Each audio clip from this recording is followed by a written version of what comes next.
మాజీ మంత్రి అంబటి రాంబాబును గుంటూరు పోలీసులు అక్రమంగా అరెస్ట్ చేసి నల్లపాడు పోలీస్ స్టేషన్కు తరలించారు. రాత్రి నుంచి కూడా పోలీస్ స్టేషన్లో ఉంచారు. అంబటిపై 2 అక్రమ కేసులు కూడా నమోదు చేశారు. ఆయన అరెస్ట్ సమయంలో కూడా టీడీపీ మూకలు బరి తెగించి దౌర్జన్యానికి పాల్పడ్డారు. అంబటి కార్యాలయానికి టీడీపీ గుండాలు నిప్పు పెట్టారు. అంతటితో ఆగకుండా కారుకు సైతం నిప్పు పెట్టారు. పదే కర్రలు రాడ్లతో ఆయన ఇంటిపై దాడికి తెగబడ్డారు టీడీపీ గుండాలు. ఆయన ఇంట్లోకి చొరబడి నానా హంగామా చేశారు. అంబటి ఆఫీస్ కిటికీలను పీకిపారేశారు. సుత్తులతో గోడలు బద్దలు కొట్టారు. ఇంత జరుగుతున్నా పోలీసులు టీడీపీ గుండాలను నిలవరించకుండా ప్రేక్షక పాత్ర వహించారు. టీడీపీ గుండాలు మీడియా ఛానళ్ల ప్రతినిధులపైన కూడా దాడికి పాల్పడ్డారు.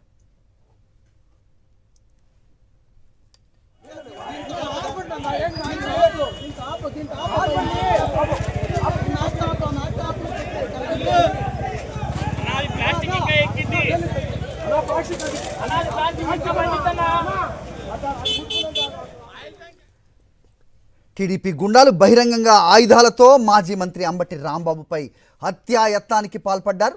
కర్రలు రాడ్లు కోడిగుడ్లతో దాడి చేస్తూ అంబటి ఇంటి వద్ద టీడీపీ రౌడీలు రెచ్చిపోయారు. ఆఫీస్లో కూడా విధ్వంసం సృష్టించారు. ఫర్నిచర్ ధ్వంసం చేశారు. తిరుమల లడ్డూలో కల్తీ నెయ్యి కుట్ర బెడిసి కొట్టడంతో దాని నుంచి ప్రజల దృష్టిని మళ్లించేందుకు ఏకంగా రాష్ట్రంలో శాంతి భద్రతల సమస్య సృష్టించేందుకు పాలకులు బరితెగించారు. పోలీసుల సమక్షంలోనే మాజీ మంత్రి ఇంటిపై దాడికి దిగిన వారు చోద్యం చూస్తూ మిన్నకుండా ఉండిపోవడం విస్తుగొలుపుతోంది. వందల మంది రౌడీలు ఒకేసారి అంబటి రాంబాబు ఇంటిపై దాడి చేసి విధ్వంసం సృష్టించారు. ఆయనపైన దాడి చేశారు. నిన్న సాయంత్రం 5 గంటల నుంచి అర్ధరాత్రి దాటినా ఈ విధ్వంసం కొనసాగుతూనే ఉంది. 5:30 గంటల పాటు అరాచకాన్నే సృష్టించారు. అంతటితో ఆగకుండా ఆయనపై 2 కేసులు నమోదు చేసి నల్లపాడు పోలీస్ స్టేషన్కి తరలించారు. మధ్యాహ్నం మ్యాజిస్ట్రేట్ ముందు హాజరుపరిచే అవకాశం కనిపిస్తోంది. రైట్, దీనిపై మరిన్ని అప్డేట్స్ మా కరెస్పాండెంట్ అశోక్ అందిస్తారు. మాట్లాడదాం. అశోక్, చెప్పండి. నల్లపాడు పిఎస్లోనే అంబటి రాంబాబును ఉంచినట్టుగా తెలుస్తోంది. మరో 2 కేసులు కూడా ఆయనపై కట్టినట్టుగా చూస్తున్నాం. సో ఆయన ప్రస్తుత పరిస్థితి ఏ రకంగా ఉంది? పోలీసులు ఏమన్నా చెప్తున్నారా? ఏంటి మీ దగ్గర ఇన్పుట్స్?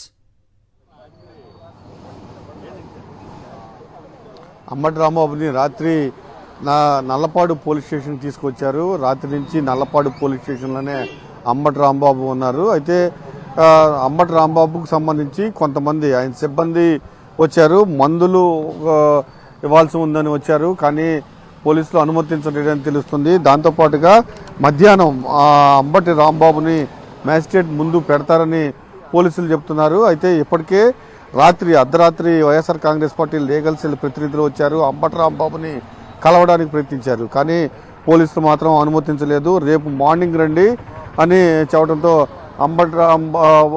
కనీసం అంబటి రాంబాబుని చూడడానికైనా అవకాశం కల్పించినట్టు లీగల్ సెల్ ప్రతినిధులు కోరారు. కానీ పోలీసులు మాత్రం రేపు మార్నింగే రావాల్సిందే, ఇప్పుడైతే మీకు అవకాశం ఇవ్వలేమని తేల్చి చెప్పడంతో లీగల్ సెల్ ప్రతినిధులు వెళ్ళిపోయారు. మరి కొంతసేపట్లోనే వైఎస్ఆర్ కాంగ్రెస్ పార్టీ లీగల్ సెల్ ప్రతినిధులు నల్లపాడు పోలీస్ స్టేషన్కి వస్తారు. అంబటి రాంబాబుకు సంబంధించి అంటే ఆయనకి నోటీస్ ఇవ్వాలి. కుటుంబ సభ్యులకు అరెస్ట్ చేసే ముందు కుటుంబ సభ్యులకు సమాచారం ఇవ్వాలి, ఆయనకి నోటీస్ ఇవ్వాలి. కొంత ప్రాసెస్ కూడా ఉంటుంది. ఆ ప్రాసెస్ ఇప్పటి వరకు అయితే అంబటి రాంబాబు కుటుంబ సభ్యులకు సమాచారం ఇవ్వలేదని తెలుస్తోంది.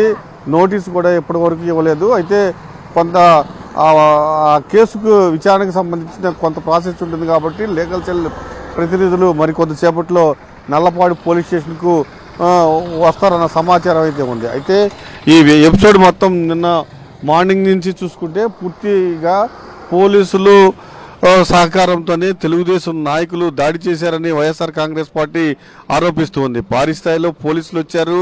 పోలీసులు ప్రొటెక్షన్గా ఉండాలి అంబటి రాంబాబుకి, కానీ తెలుగుదేశం నాయకులు ఎవరైతే దాడి చేశారో వాళ్ళకి ప్రొటెక్షన్గా ఉన్నారని వైఎస్ఆర్ కాంగ్రెస్ పార్టీ ఆరోపిస్తూ ఉంది. అయితే నిన్న మధ్యాహ్నం అంబటి రాంబాబు బయటకు వచ్చి మీడియాతో మాట్లాడిన తర్వాత నేను ఉద్దేశపూర్వకంగా ఎవరిని అనలేదు, నా పైన దాడి చేసిన వ్యక్తులను మాత్రమే నేను అన్నాను అని చెప్పడం జరిగింది. ఆ తర్వాత వైఎస్ఆర్ కాంగ్రెస్ పార్టీ కార్యకర్తలు ఆయన కార్యాలయానికి వచ్చారు. అప్పుడే పోలీసులు వైఎస్ఆర్ కాంగ్రెస్ పార్టీ కార్యకర్తల్ని అక్కడి నుంచి వెళ్ళిపోమని చెప్పి చెదరగొట్టారు. వెళ్ళిపోయిన తర్వాత ఒక్కసారిగా తెలుగుదేశం నాయకులు వచ్చి దాడి చేశారు. దీని ప్రకారం చూస్తే ఖచ్చితంగా పోలీసులు సహకరించారు. పోలీసులు తెలుగుదేశం నాయకులు సమన్వయంతోనే అంబటి రాంబాబు పైన హత్యాయత్నం జరిగిందని వైఎస్ఆర్ కాంగ్రెస్ పార్టీ ఆరోపిస్తూ ఉంది. అయితే దీనికి ఈ దాడికి హత్యాయత్నానికి పూర్తిగా ప్రభుత్వం బాధ్యత వహించాలని కూడా వైఎస్ఆర్ కాంగ్రెస్ పార్టీ డిమాండ్ చేస్తుంది. అంబటి రాంబాబు ఆరోగ్య పరిస్థితి పైన కొంతమంది కొంత ఆందోళన వ్యక్తం చేస్తున్నారు. అయితే మెడిసిన్స్ ఆయనకి కొంత మెడిసిన్స్ ఇవ్వాల్సిన పరిస్థితి ఉంది. ఆ రోజు ఆయన కొన్ని ట్యాబ్లెట్లు కూడా ఉపయోగిస్తూ ఉంటారు. ఆ ట్యాబ్లెట్లు ఇచ్చారా ఇవ్వలేదా అని కూడా కొంత ఆందోళన కలిగిస్తుంది. అయితే పూర్తి స్థాయిలో పోలీసులు అయితే ఎవరిని అనుమతించట్లేదు, ఎవరిని అనుమతించమని కూడా చెప్తున్నారు. కానీ నగరంపాలెం పోలీస్ స్టేషన్ దగ్గర భారీ బందోబస్తు అయితే ఏర్పాటు చేశారు. ఎందుకంటే అర్ధరాత్రి సమయంలో కూడా ఎవరైతే దాడి చేశారో వాళ్ళు బైకులు వేసుకుని నగరంపాలెం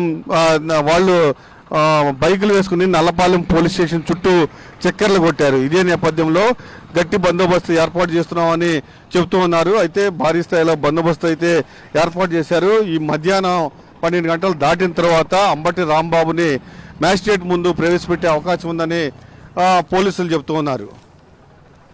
హరి రైట్. అయితే అతనికి ప్రాణాపాయ స్థితి ఉంది అనేది సర్వత్రా కూడా వినిపిస్తున్న మాట. ఆయనతో పాటుగా ఆయన కుటుంబ సభ్యులపైన, ఎందుకంటే ఇంటి మీద కూడా విచక్షణారహితంగా దాడులు చేస్తున్నారు. రాత్రి వరకు కూడా ఈ దాడులు కంటిన్యూ అయ్యాయి అని తెలుస్తున్న పరిస్థితుల్లో ఏంటి వాళ్ళ పరిస్థితి? వాళ్ళ కుటుంబానికి రక్షణ ఉందా అనే ప్రశ్నకి ఏదైనా సమాధానం కనిపిస్తోందా? వాళ్ళ కుటుంబం పరిస్థితి ఏంటి ఇప్పుడు?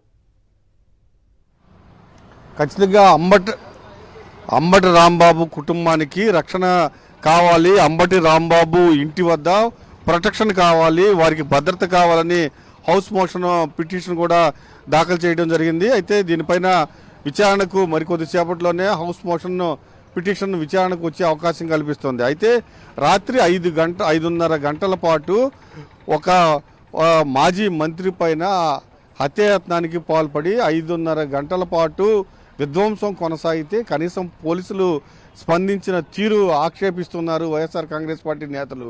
ఎందుకంటే జనరల్గా ఏదైనా గలాటా జరిగితేనే పోలీసులు లాఠీ చార్జ్ చేస్తారు, చెదరగొడతారు. కానీ అంతమంది వస్తే కానీ పోలీసులు ఎటువంటి చర్యలు తీసుకోకపోవటం, ఒకవైపు ఇళ్ళు ధ్వంసం చేస్తున్నారు, కారులు ధ్వంసం చేస్తున్నారు.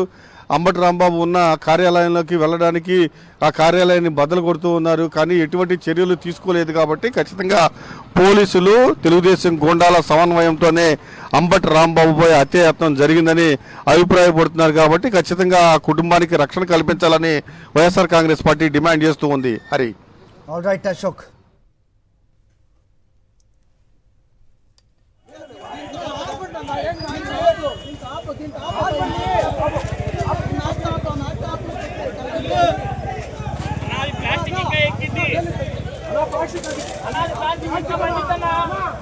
ప్లాస్టిక్